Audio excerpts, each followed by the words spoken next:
Well, welcome to Sortilege. This is Jordan Peacock, and I am here with my sister, Donna. We're going to learn Legend of Five Rings, the card game. We're not going to do any playthroughs of it today. It's just going to be an overview of the game, a rundown of some of the cards that come with the base core set, and that is what we will be playing out of exclusively next time. So I've played lots and lots of games. I'm designing a trading card game, and so I consider it professional research.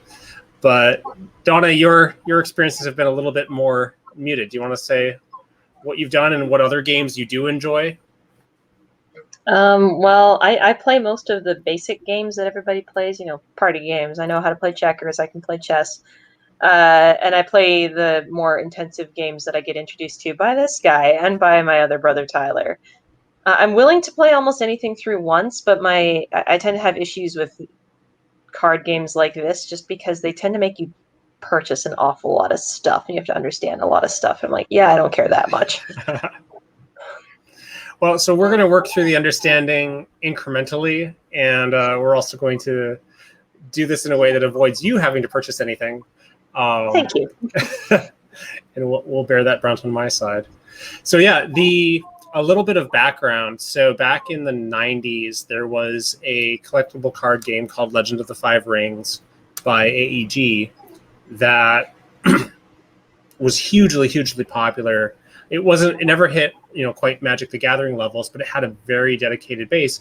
And they did a couple of really interesting things, one of which was they operated with a sort of a fantasy feudal Japan. And instead of having a strictly combat-related system, the way that Magic kind of leaned towards, it had these ideas of honor and, political back and forth and contestations, not just military. And the other thing that was really interesting was in the competitive play, they fed the results of who won the competitive play championships, and they made those into story elements that influenced future game design. So that game ended up dying. The rights were purchased by Fantasy Flight Games, and they, in 2017, I believe, relaunched it as a brand new game, as a living card game, which is Fantasy Flight's approach. So the difference is, like with a collectible card game, you might buy a randomized booster and you don't know quite what you're going to get in it. There's certain odds that you'll get cards of different rarities. With a living card game, it's very straightforward. It's just, this is what's in the package. Everyone who buys the package gets the same things. So there's a lot more clarity around what do you have to buy. And even if you decide, I want all of the cards, you have a very finite set of purchases to make in order to get all of the cards for everything. But most people, and this is a little bit different. So with Magic and the Magic community, while people will sometimes lean more towards one set of strategies or another, the precise mixture of colors that people will lean toward will change, and people will tend to play decks of many different colors over time. But the players of Legend of Five Rings are overwhelmingly very clan loyal. So you might dabble in one or more of the other clans, but you're going to have like a base clan that's like, this is my home base, this is what I play, or I'll play other things casually, but competitively, I'm only ever playing this one clan. And for me, it's Crane. So I am a Crane player. I started off as Unicorn, and then my daughter wanted to play Unicorn, so I gave that up, but I took Crane instead. But I'll give a little bit of an introduction to the clans and how those flavors work out in terms of the story, but also how each of those has a different mechanical expression in the game. But I'm going to share, let's see here. All right, so this is the Fantasy Flight website, and this is what you go to, the landing page for the card game, and they have all the products. So here's the core game that we're going to be talking about. They have clan packs, so each clan has a special pack that's just dedicated to them, which is, again, helpful if you're very clan focused. You can just pick the one for the clan that you want. They have some premium expansions that are more, again, thematically focused. So Children of the Empire did a lot of things around the Imperial mechanics, and Clan War actually introduces multiplayer. So for people who cared about the multiplayer, that adds a whole bunch of cool new ways to play. But otherwise, the Dynasty packs are what the expansions come into, and they're broken into 6 parts called Clan packs. And they release a new Dynasty cycle. It's like once every 8 to 12 months, I think. I don't remember the exact thing. So that's how new cards get gradually added to the pool. And so right now we have 1, 2, 3. They're currently in the Dominion cycle, I believe, is coming out now. But like I said, we're just going to be focusing on the core set for now, just what comes in the base game. The other thing, though, is this is a very rich world. And unlike Magic the Gathering, which changes every year which world it's in and which characters it has, this is a consistent world where history matters. And so it's this fantasy feudal Japan. And so you end up with all kinds of special fiction that fleshes out specific characters and specific interactions. There's a series of letters that were written to the people who ranked highest for their clan, and they had to make decisions for their clan champions and things to feed into potentially future design. And then down towards the bottom, you have all the rules that come inside of the packages, some of the alternate play rules, resources for tournaments, etc. So this is sort of the one-stop shop for all of the resources. And I'm going to be referencing here the rules reference, but also the Learn to Play guide. So the Learn to Play guide is really what you're going to start off with the core set. And these both come in the core set. So I'm going to be comparing to Magic off and on a lot, just because Magic is the 800-pound gorilla in the room of deck building games. And so being able to compare and contrast, I think contrast is going to be more important, honestly, here. So most simply, first of all, with Magic, your victory condition is bring the other person's health to 0.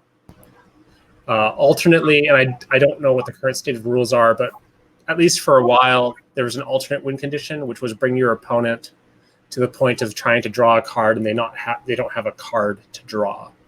And so that's like a milling victory. And I don't know if that's still a win condition or not. I don't play Magic very often. With Legend of Five Rings, you actually have 3 victory conditions. The first one is you end up with 5 province cards laid face down in play. And you have cards that you'll place on top of them. But on the 5th one is your stronghold. And the goal is to bring a conflict against your opponent's provinces and break them. And those conflicts can be military or political. Once you've broken 3 of their 4 provinces, you can go after their stronghold province. And if you break their stronghold, you win the game. But the second and third ones there's a currency in the game called honor. And if you lose all your honor, you lose the game and your opponent wins. So that's the second victory condition. And then the third one is if you get 25 honor, you win. So you're managing that honor as you engage in these political and military conflicts to try to take over their stronghold. So that's the first major change. The second major change is, unlike Magic, in which you have a single deck and you draw from it and then you play things out, in Legend of Five Rings, you have 2 decks. You have a Dynasty deck and a Conflict deck. And you effectively have 2 hands, because the Dynasty deck plays the cards out onto your provinces, and then you play them from your provinces. So you effectively have a hand of 4 cards every round on your provinces that you play off of. In addition to that, you actually have a hand of cards that come from your Conflict deck, and the idea is those are more hidden information cards that you use to intervene during a conflict. So you're managing 2 smaller hands effectively, one that's public and one that's private. So in a little bit, that is actually, in fact, how like actual political stuff is, that you have stuff that everybody knows and you have stuff that not everybody knows. Very much so, yeah. Huh. The So I'm other right in the thing, middle of reading Tycho right now, so I'm drawing oh, comparisons this to will see be an awful perfect. lot of similarities. So Tycho by Issei Yoshikawa is one of my favorite novels of all time. When did you start that? Well, I've read it before. I'm rereading it now, and I started it about a couple weeks back. I'm reading it on my Okay, lunch breaks at work and just loving it. very timely. Yes, This is gonna resonate thematically with you a lot. very much. Yes. Um, Already, I'm seeing a lot of parallels. and then the other item that's really noticeable is we talked about the honor. So these are the honor tokens down at the bottom here. The fate tokens are the other currency. So fate is what you're going to spend to play any cards, and your stronghold determines how much fate you get per turn. And it's just sort of you get that fate every turn. You can spend it however you wish. Unspent fate kind of sticks around for the next round. But I love the fact that when I play a character, they have a fate cost. So I'm just looking at, let's pull this up here. Can you see that okay? I'll zoom in a little bit. That helps a All bit. right, Yeah. so Borderlands Defender, it's a 3 fate cost right over there. Mm-hmm. It has 3 military strength and 3 political strength. That's basically how to read that. So if I'm playing this card, I have to pay 3 fate, but I may pay more. And what happens is if I pay 3 fate, it comes into play, and at the end of the round, all characters with no fate on them leave play. So everything is ephemeral by default.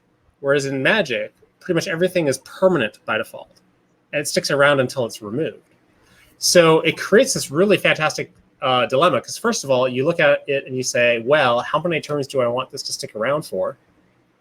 And higher cost characters are more valuable to do that, because if I have a 1 cost character and then I put 2 extra fate on it, now I've effectively paid 3 to have a 1 cost for 3 turns, which is the same as if I just played a 1 cost, each of those 3 turns.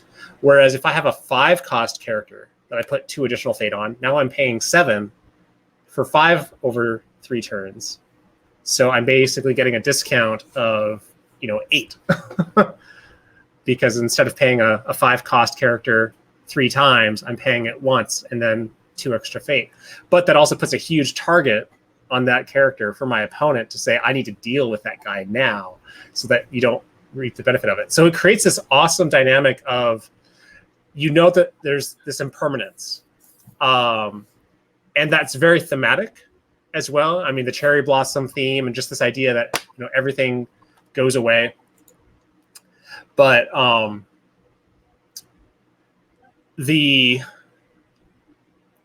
what it does structurally in the game, though, as well, is it creates this almost tidal feel where, unlike engine building games where you spend the early part of the game building your engine, and then once it's built, it does all its things and it's very hard to stop. I've had games where, someone has pressed hard and maybe they've broken three of my provinces in a single turn. Just, it's been devastating. And then all of their characters leave play. And all of a sudden there's an opportunity for me to catch up and rebuild and take things a different direction. And that's an opportunity that a lot of games don't give you. So those are some teasers here.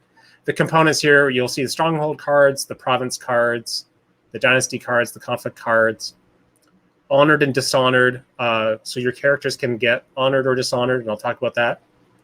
And role cards. Role cards are super important, but we're not going to really use them much for the early games.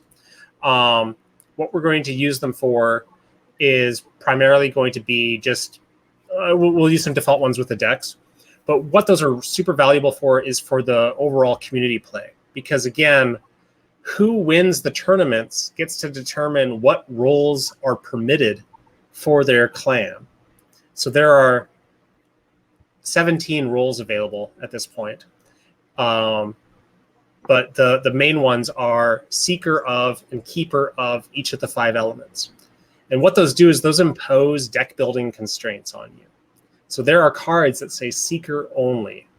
or air only. And if you're Keeper of Earth, you can't put those cards in your deck. And so it creates an interesting dynamic where certain tools are just not available to certain players at certain times, and then that changes and rolls over. And so you get a dynamism in the overall community too, because the same pool of cards isn't consistently available for tournament play. Now, I mean, if you're playing casually, you can obviously choose to use any of the rules. And actually, right now, there's a temporary hiatus on some of those constraints because all of the clan champions at last year's Winter Kote agreed to petition the Emperor to free the rules. And the Emperor granted that petition. So fun and nerdy, but that's kind of the vibe. So I'll pose any immediate questions you have, Donna, and then otherwise I'll dive into who the clans are.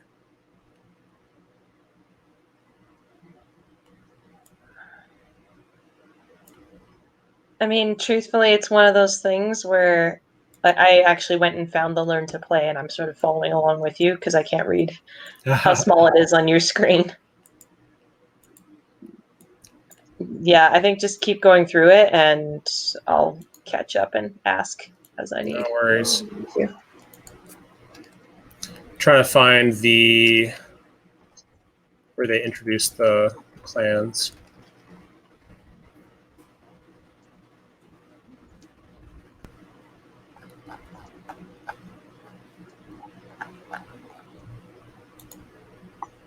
Oh, maybe it's not.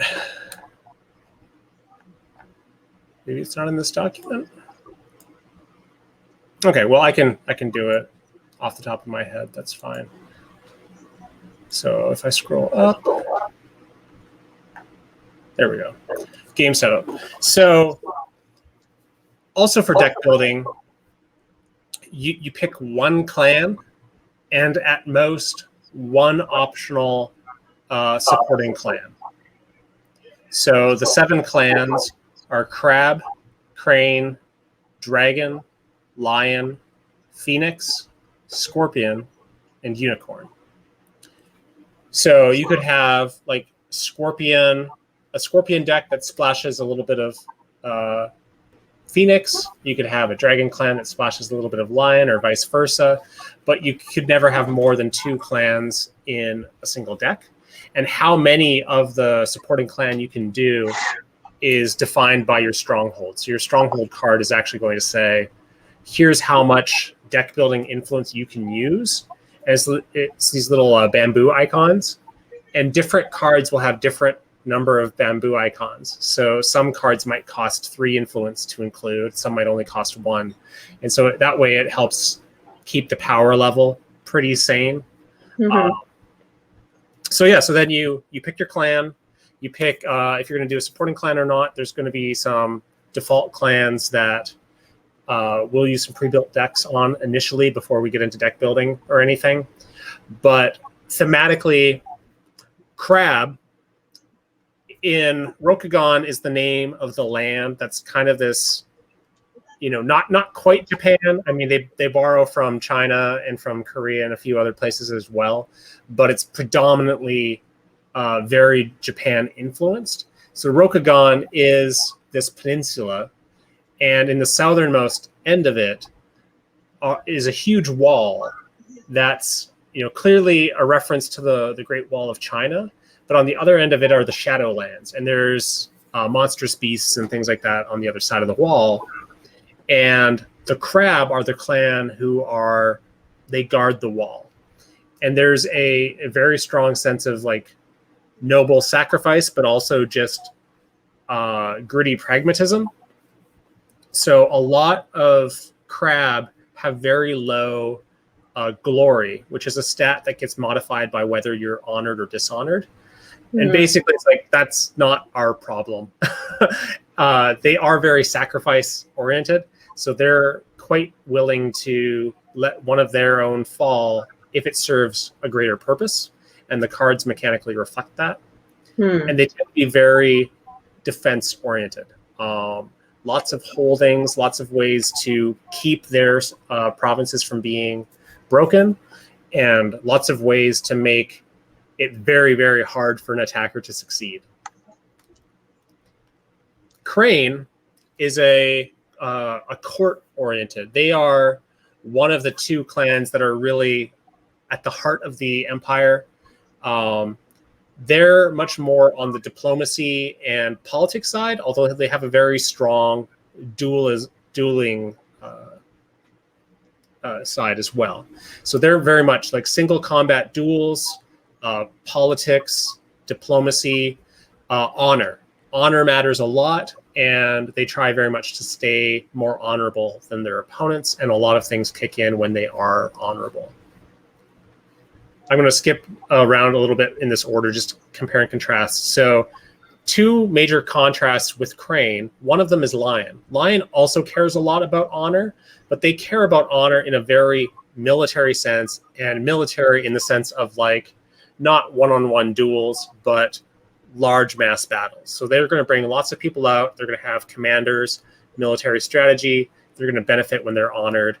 They're going to be honored when they win. They're going to be dishonored when they lose, that kind of thing. Whereas Scorpions are the courtiers who will do whatever needs to happen to get the right thing done, and they're willing to be dishonored if it accomplishes the right goals, and they're willing to get advantages from being willing to do things that others are unwilling to do. They're sometimes called the Crane, Lion, and Scorpion are sometimes called the left, right, and underhand of the Emperor. So then that leaves Dragon, Phoenix, and Unicorn. These are all kind of oddities. So the Dragon clan is very individualistic. Lots of monks. There are lots of mountainous areas, and so they're a little bit at a remove from the main cities. And Dragon plays very much along the lines of individuals matter, and individuals will gain abilities. They will gain special equipment and things like that. And so Dragon Tower is a very common archetype where you just stack a whole bunch of beneficial cards on top of one or two really important characters, and then you prevent people from causing harm to them. That's a fairly typical play style. Phoenix is very much about attunement with the spiritual world, and they play with the elements a lot. And so they will mess around with the rings.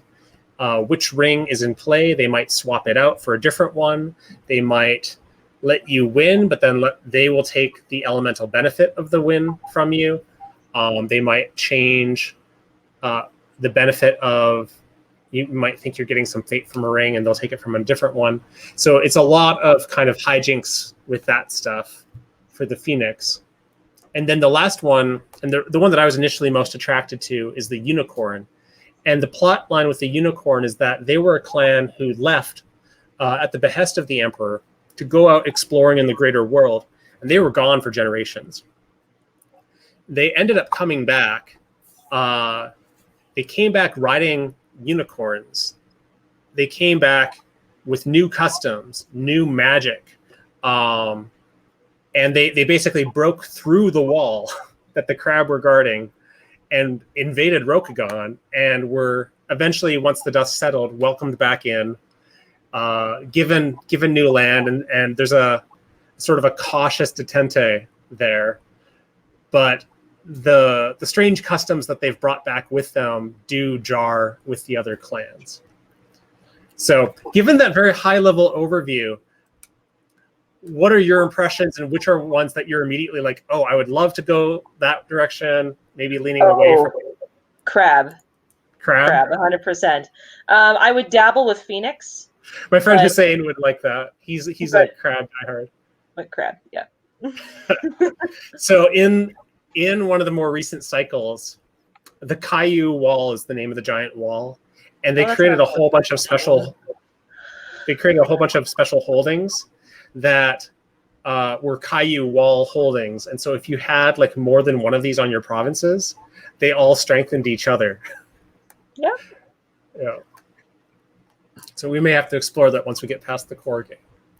So we won't get into any deck building. Which were some clans that you were just like not interested at all? Lion, 0 interest. Yeah. Crane, 0 interest. Unicorn, 0 interest. Well, awesome. I guess Scorpion, there's a touch of interest there, but only in a vague sort of way. It's like they're the sort of people I would have as allies, but not officially. Well, and that's where splashing, like you could have, crab and then bring in some scorpion cards potentially. Yeah, I like the Phoenix more, so I think I'd rather do crab and dabble with Phoenix. Yeah. If I wanted to, if I really needed to, like I wouldn't mind dabbling with Scorpion, but I prefer to dabble with Phoenix. Gotcha. That makes sense. As soon as you say court, I'm like, yeah, no. Nope.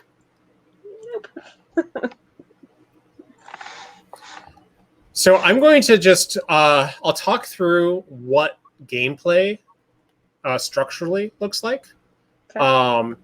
And answer any questions that you have. So feel free to interrupt. Otherwise, we can just kind of touch on that at the end, and then I'll pull up the actual core set and we can kind of peek at some of the cards. I'll focus on crab since that seems to be where the interest is. Mm-hmm. So each game has it just has a series of rounds that are broken into separate phases, and you just keep going until one of those 3 victory conditions is met.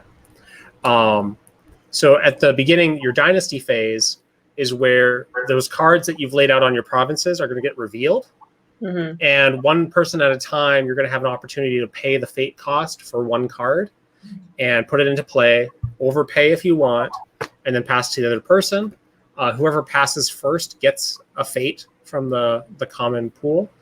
And then once both people pass, you move on to the next phase.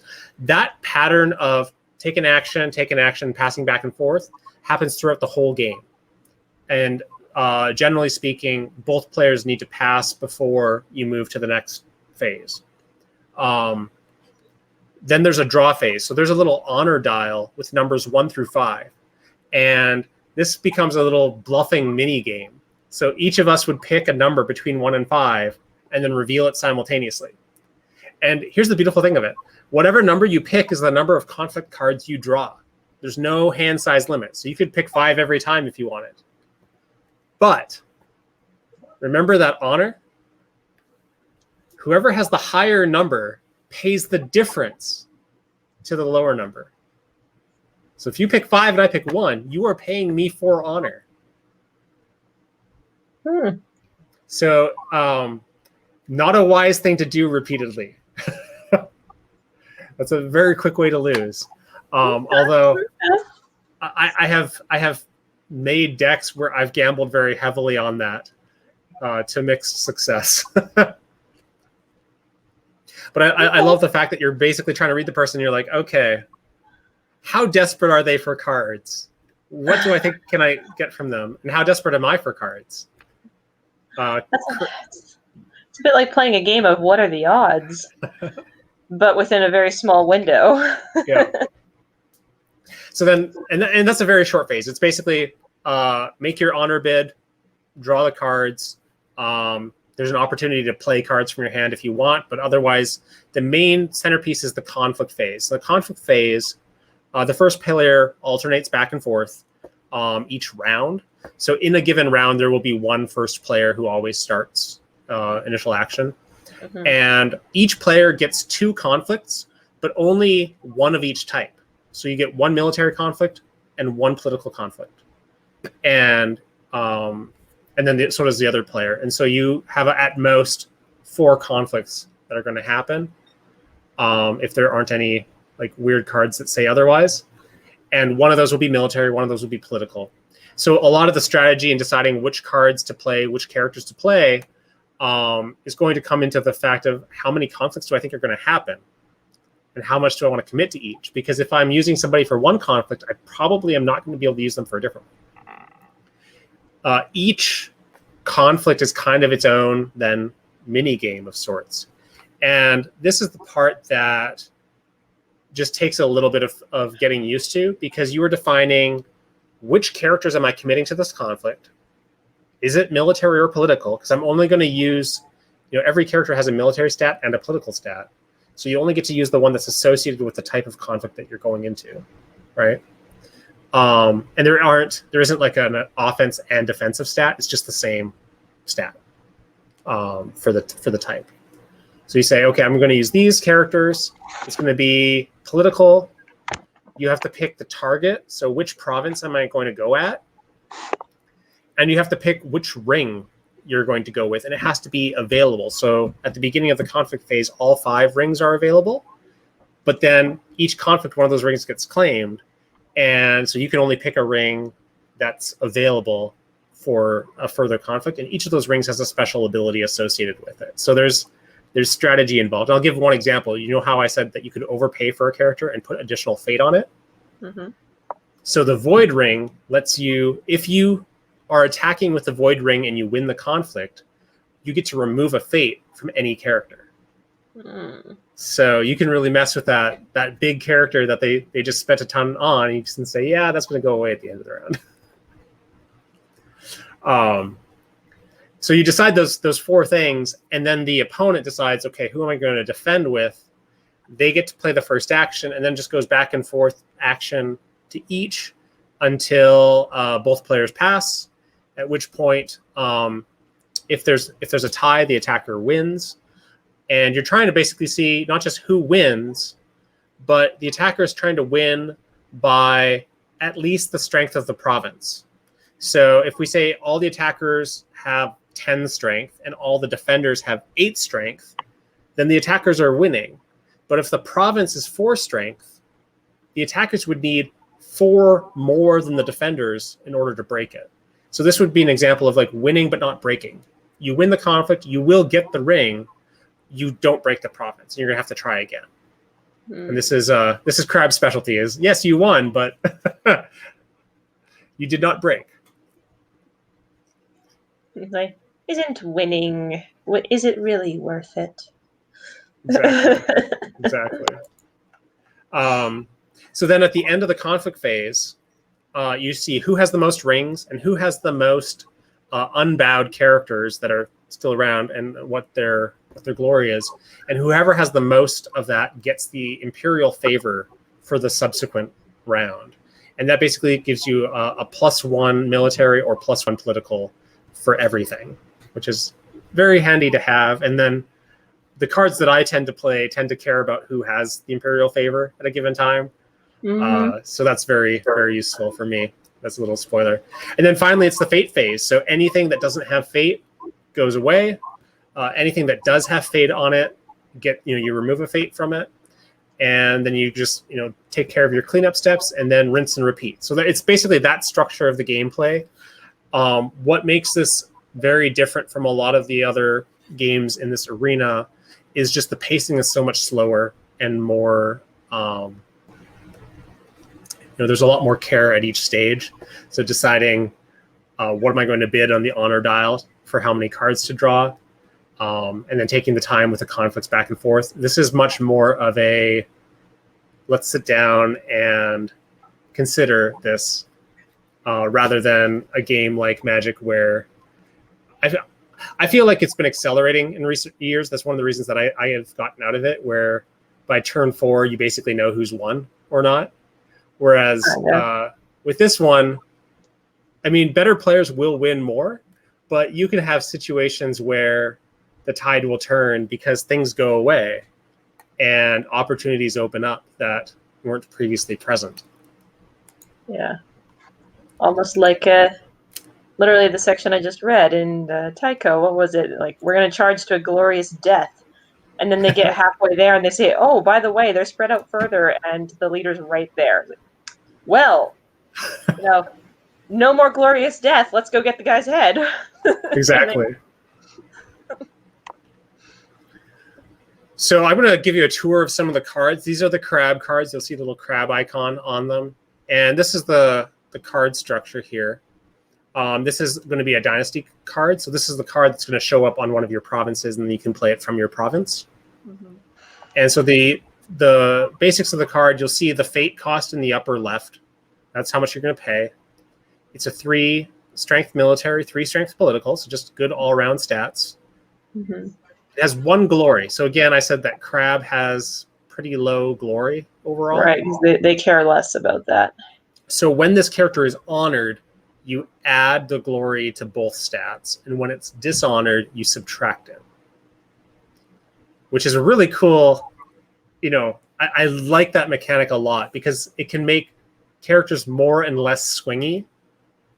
You might have a character that's a 1/1 with 3 glory. So they're nothing much to sneeze at until you honor them. And all of a sudden, they're at 4 strength instead of 1. Mm-hmm. You'll see these traits in bold here. So she's a bushy. You're gonna, by default, that doesn't do anything, but you're gonna have cards that might say this target must have this trait, or only play this if you have a bushy in the conflict, that kind of stuff. So that's where the traits come in. And for this one, the rule: while this character is defending, opponent's card effects cannot bow it or move it.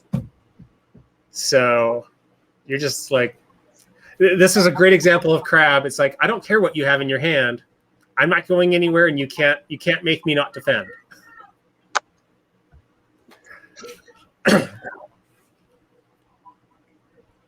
Yeah, I like this group already. So here's an example of a holding. This is also in the Dynasty deck. Here you'll see the strength is +2. So saying whatever province this is on is now 2 stronger than it previously was. Holdings create a kind of interesting opportunity cost because they effectively reduce your hand size, right?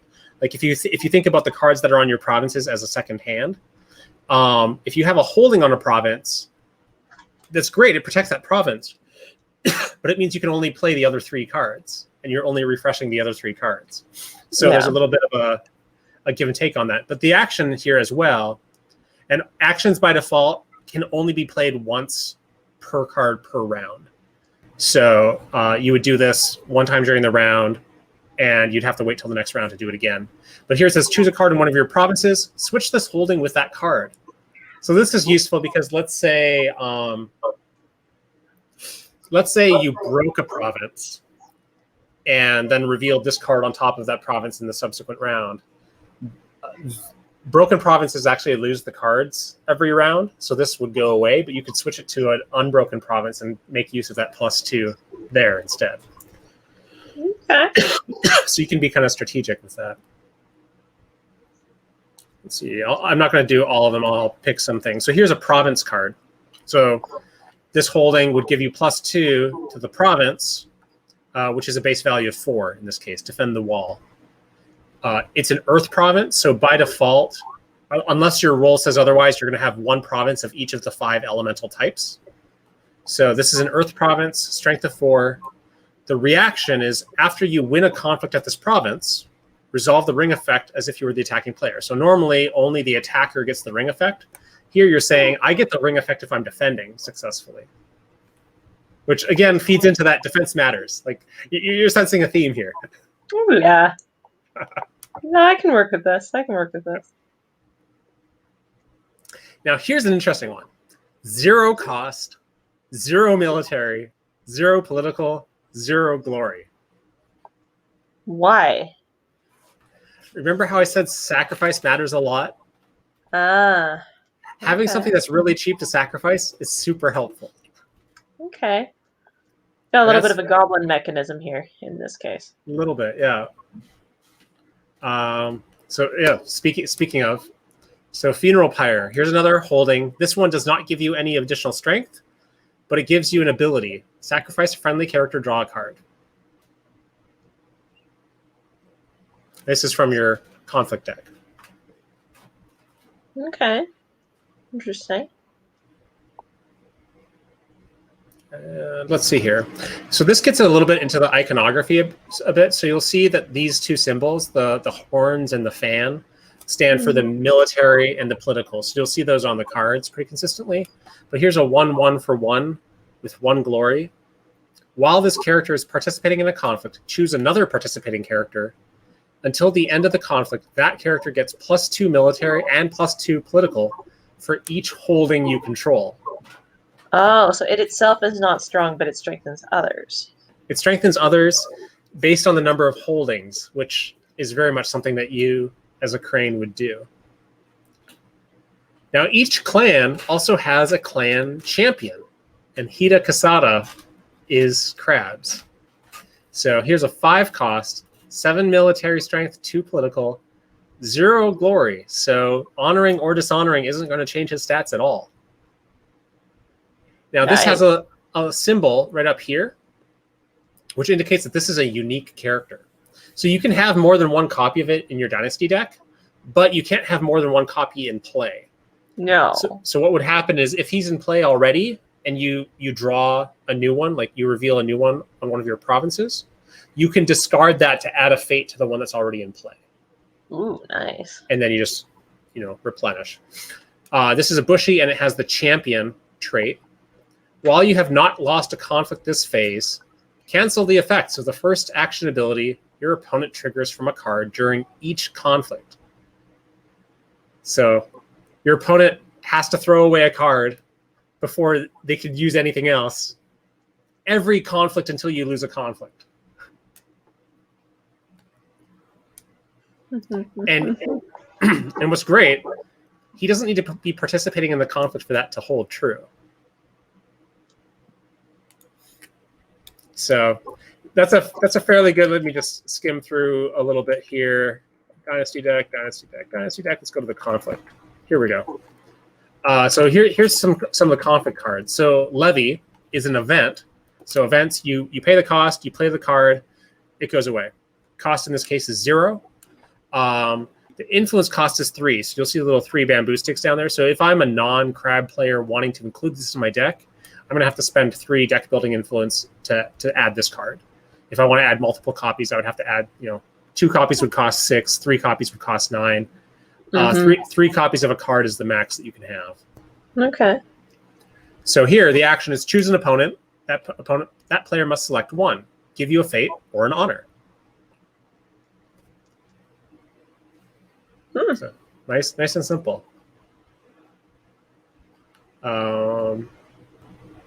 Rebuild. Shuffle a card in one of your unbroken provinces back into your Dynasty deck. Choose a holding in your discard pile. Put that into play.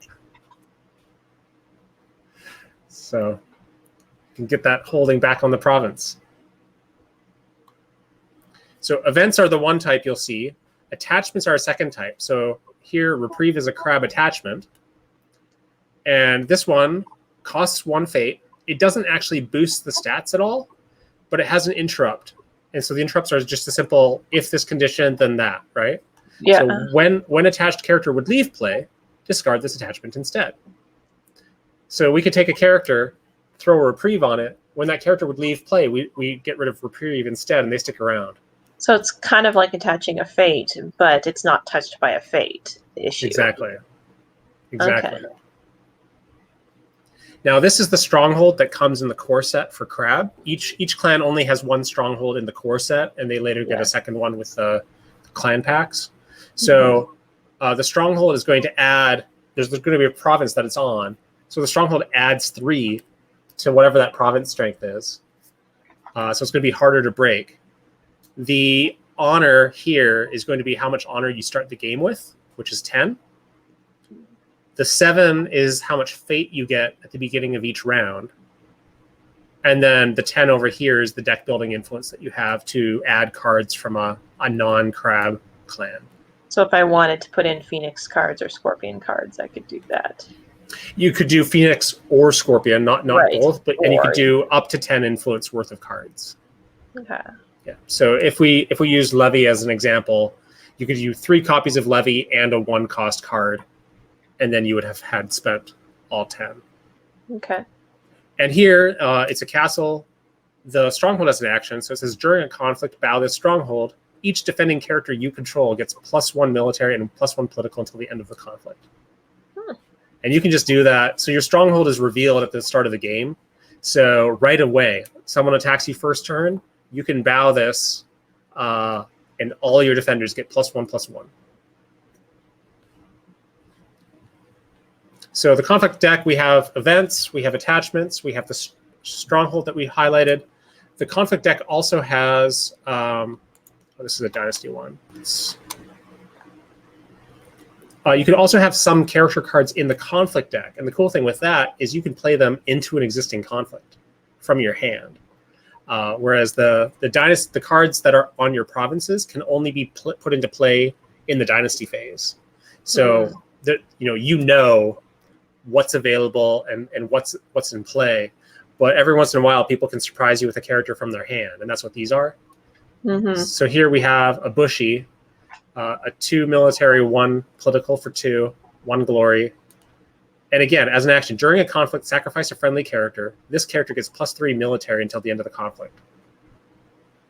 So it goes from a 2 strength to a 5 strength, 6 if it's honored. Not bad. It's a 1 influence cost, so if I'm not a crab and I want to include this, it's only 1 influence.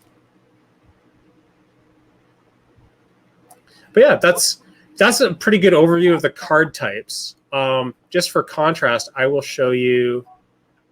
I'll show you a different clan. I'll show you the Crane, since that's my jam.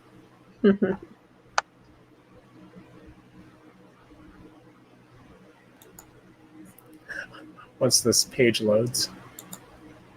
But any questions on the crab stuff or things that stood out to you?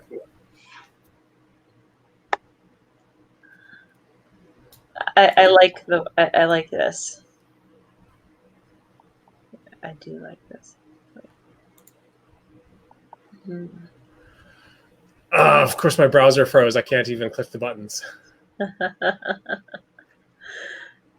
Well, I don't know. Like, you've piqued my interest. I am definitely curious now. Well, so here's the other thing that I wanted to do, but I didn't want to do this alone. And so I'm going to try to. The fact that you're reading Tycho, I might have to reread that myself and get into it. But I have not read. I've read some, but not all of the actual lore that comes with this. And there's a lot of really cool stuff that they do with. Because on the one hand, they're all part of the same empire, right? And they're all under the same emperor. And so there's a kind of a tacit, like, yeah, we're all on the same side, but not really. There's definitely border clashes and political machinations. There's, the disturbance of the spirits. There's stuff happening on the other side of the wall. It has a lot of it actually predates. So some people would say that it has echoes of Game of Thrones, but actually a lot of the ideas here predate the writing of Game of Thrones. This is a little bit of a Tycho meets Game of Thrones, is what I'm hearing. Some of this. Yeah, that's a very good comparison. Because Tycho in itself is about a very similar scenario where, like, the shogunate is technically still there and technically it's all of Japan, but really there's a lot of political movements and the shogun has limited actual power over any of the provinces.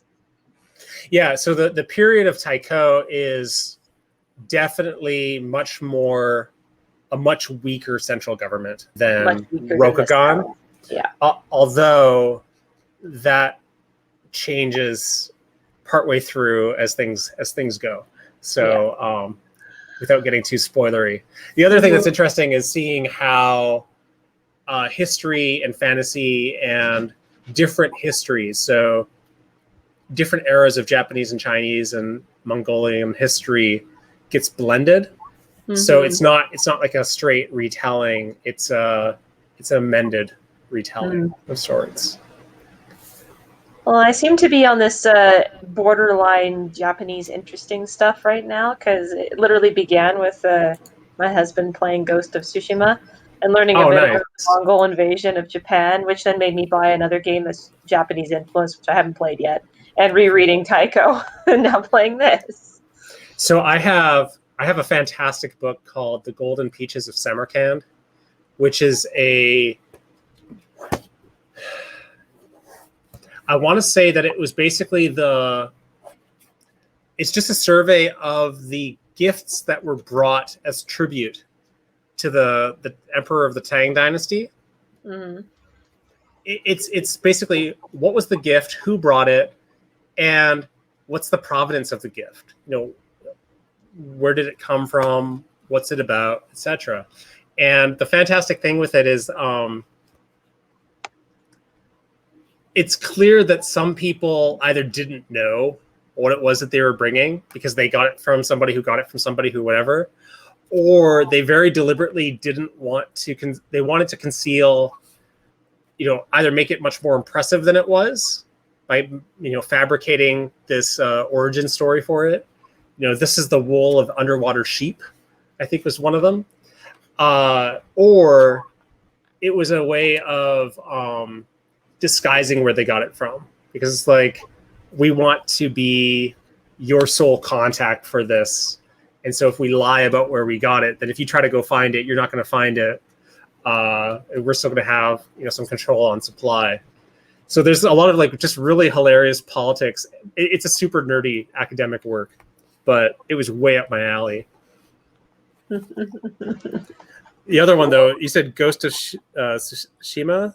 Yeah, Ghost of Tsushima. It's a very recently released video game for PS4, which is about, roughly, in a very loose historical way, about the first Mongol attempt invasion of Japan, and you're a samurai in Tsushima actively fighting against the Mongols, and you end up taking up the persona of the ghost in the process. A friend of mine was joking about how you could create a very lengthy franchise off of that premise. You could have, you know how Assassin's Creed has a whole bunch of different games in the series, on and on. Yeah, You yes. could basically have like, the Arabs and the Indians and the Southeast Asians and the Russians and the Europeans and everybody who got, taken over by the Mongols. Except that the Japanese were rather famous because they repelled the invasion, Mm-hmm. where most of the other people didn't, very effectively, at least. The Mongols were one of the few who successfully had a land war in Asia. Isn't that incredible? That's true. Well, what I will do is I'll figure out what was going on with Jigoku. But if that isn't working, like I said, I have Tabletop Simulator set up, and that works with the core set, which is all that we're going to do initially.